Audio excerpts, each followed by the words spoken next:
Welcome to the Shulamite Podcast, an extension of Shulamite Ministries and Shulamite.com, with weekly interviews and teaching with author and speaker Martha Kilpatrick and hosted by John Enslow. This weekly podcast is a way to stay connected to the ministry. So come experience anointed messages, not giving just another method, but a living impartation. This is very similar to a conversation that you and I, Jennifer, you and I had where we were talking about the volitional versus the being carried.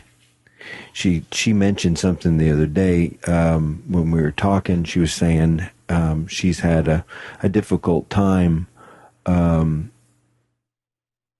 of reconciling. There it is, but reconciling the basically the volitional choice and the being carried by Christ's life. And what I just heard you say is precisely that. You basically said you have to have the volitional. You can't just lay back. You have to have the volitional energy, life, and choice. That's where you're going. You're not the performance. The performance comes through the Spirit and through the life of Christ. But that you're literally saying yes. I'm not saying, okay, if you want to pick me up, go ahead. You're saying, let's go, God, let's go. Now, I'm not pushing it because I can't A-type personality myself through it and say I'm going to do this, But when you have the yes to God, the yes and amen. He literally just picks you up, and then that life comes and takes you through. And I thought it was an utterly fascinating quandary you were saying that you had, and the reconciliation. And I know that you've seen that reconciliation in your own self, and in all of us. You've witnessed it. I have witnessed it. I have experienced it. It's not foreign to me, but listening to you, Martha, it's a picture of what I was trying to say, that there is kind of a paradox within that. It's a paradox that there is nothing in this life that I can do or am expected to do or will be allowed to do if I belong to Him. If I truly belong to Him, then it is His Son's life. That's the acceptable life. That's the resurrection life. That's where the power is. That's where the grace is. That's where everything is. But I do participate with my will. But before I came to the Lord, my will is the engine of my life. So my unredeemed life was powered by my will, by my choice.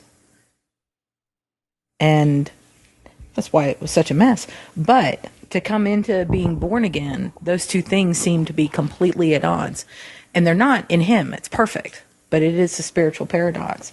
And Martha, what you've just described is, I mean, you for a second I felt like you were reading my journal. But not to that depth and extent, because I really didn't even know what it was, but it was I can't even let go my own will to you in this, which is just almost ridiculous to say out loud. It makes no sense. And that's the paradox, because it can't be reconciled reasonably. But it's a miracle. It's one of the daily miracles, if you'll let it. And when you experience it and you know that it's not rational and it's not logical and it's not something that you can simply 1, 2, 3, 4 and we're here. When you understand that you are literally interacting with His life and His mind is laying to rest your mind that's been wrestling with the thing inside and out until both of you are exhausted.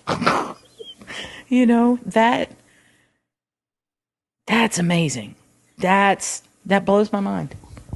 So in that, the whole exchange of life, I think it has everything to do with the saving of your life. If you're trying to save your life, you're going to lose it.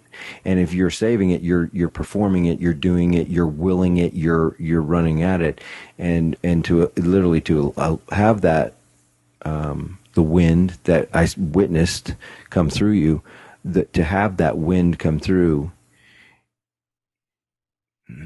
I can see a visual of like a sail. If you had a sail that had, been wrapped up wet and had molded and everything like that, and it was all bunched up, and then you were trying to punch that wind through it, it would be prevented from taking the gale and moving forward. So to have that gale come through, you have to have a full blown sail. You don't have crinkled up moldy parts. You have, and when I was in another church in Orlando, they had a singer come through, and totally not my style. I wasn't interested in anything she was singing. It was probably closer to the Loretta Lynn kind of thing. It was not. I was not interested. Okay, but she got up and she said, "You are witness to a miracle every single time I stand on here, because I am so debilitated physically. But every time I stand on this stage, I have every bit of power and all the pain that I live with constantly." It sounded like she had some kind of debilitating arthritis or something. I don't know what it was. Okay, but she said, "I have no pain when I'm on this stage and to go for." Okay, now I don't know her life. I don't know anything about her. It was Dottie Rambo, which I don't know anything about her. And like I said, I wasn't interested in the whole the song. I can't even remember any of it. But that stuck with me, and I said, because it's the whole Jesus loves me. This I know, He's strong and I am weak, and I was like going, she's utterly weak and you are the strength. And it pricked my heart, because I went, I don't live like that.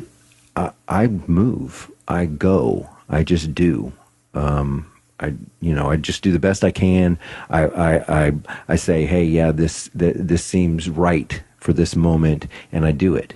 But that's not how we're to live. And the blessing of both your debilitation and Billy Graham's debilitation is that we're all witness to that life, because there's utterly no other life back there. There's nothing else there. So I'm grateful. And I've not only seen it in this last conference, it was more dramatic in this last conference. Okay. But I've seen it in a number of conferences. You did conferences in the middle of his sickness, where you didn't even know if during the conference you were going to be called to leave.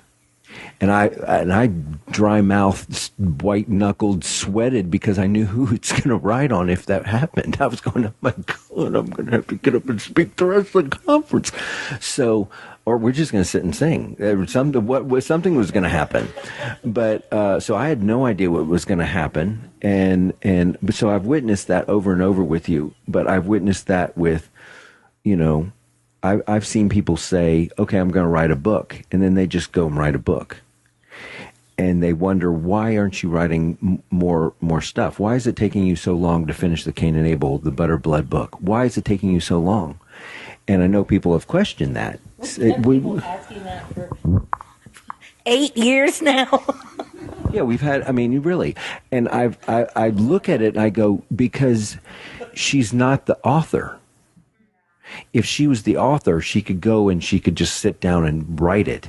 But because she's waiting for the author to author it through her, that's huge. When you're waiting for the life, you don't get to, okay, yeah, I have a book, I'm ready to go. Well, that doesn't mean anything. You may have the entire book, but you can't write it. And so I'm waiting for the Better Blood, because I know the Better Blood is going to be an amazing message, because it's been years in the waiting, and you're literally waiting for that gust of wind to come and blow. And when it does, it'll be done. So well said. I vote. Well said. I vote for lack of life, of self, and more of Him. Well, I realize that what happens to us is what we have been willing to want from God. I gave him permission to ravage me. It's not his cruelty. And I've worked with several people lately that have had wilderness experiences, and I would say, somewhere in your life you chose that. Because talking about choice as the issue, Jen, there's almost no condition except maybe a brain dead where you don't have a choice. You can be paralyzed and have a choice most of the time. I understand it's not 100%. But the choice is the work. And when you make the choice, and my choice is simply, I want to be with him at the end of all this. And I want to be with him forever, and I want to see him. And not everyone will have that. You have to choose that now. And so my course has been full of suffering, and someone said that Altogether Forgiven is my biography, and it's the closest thing probably I'll ever give to one. I certainly told more than I wanted to, and I think it's probably true. And one person said, how's the woman alive after all this she's been through? And it's not the cruelty of God. It's an answer to my plea. I can't bear it, Lord. If you don't get me to the place, if this is the weakness, if you don't get me, as Jude says, to the place where you can present me faultless, I won't be able to bear it, because I have to be with him. I have to see him. I cannot live as one who's not permitted to see his face. Whatever you have to do, you have my permission to do it. In the middle of that is your crisis. Will you be offended with him for doing what it takes to get you there? Because it took this whole sickness to get me to a certain place. I know now. I can look back now and know that it was, in many ways, a terrific chastening of me. In many ways, it was kind of Job's suffering. Not to compare to him, but... and I remember standing, despairing one day, because he didn't tell you his secrets. Secrets are secrets with God. And until you're ready to hear it, he's not going to tell you his secrets. And I didn't understand what was happening. Why it went on and on and on, year upon year. And I remember standing in despair at my window looking out, and the Lord spoke to me very clearly and said, this does have a purpose. Don't despair. It will come to an end with a purpose that you will be, that's what he meant, you will be okay with. And I am. And I'm not offended with him. I want to be one who has the blessing of the unoffended. But it's very costly, folks. It is. It costs everything. It lays everything on the altar. And he will go after, if you want it, he will go after everything that is a hindrance to your destiny and his purpose lived out in your life. But, so I don't want to make my illness sound like some terrible thing that God did. No, I gave him permission. And he did it as kindly as it could possibly have been done. I was sustained by so many people and cared for by so many and cooked for so endlessly. And I'm more than grateful, more than I can say, grateful for those who prayed. We hope you've enjoyed the Shulamite podcast. For all the latest from Shulamite Ministries, please visit us at Shulamite.com, where you'll find Martha's daily devotions, posts from GetAlongWithGod.com, and the online library of all of Martha's writings. At Shulamite.com, downloading the free Shulamite app is easy, and LivingChristianBooks.com is only a click away. Thank you for joining us on this journey to discover a God worth knowing.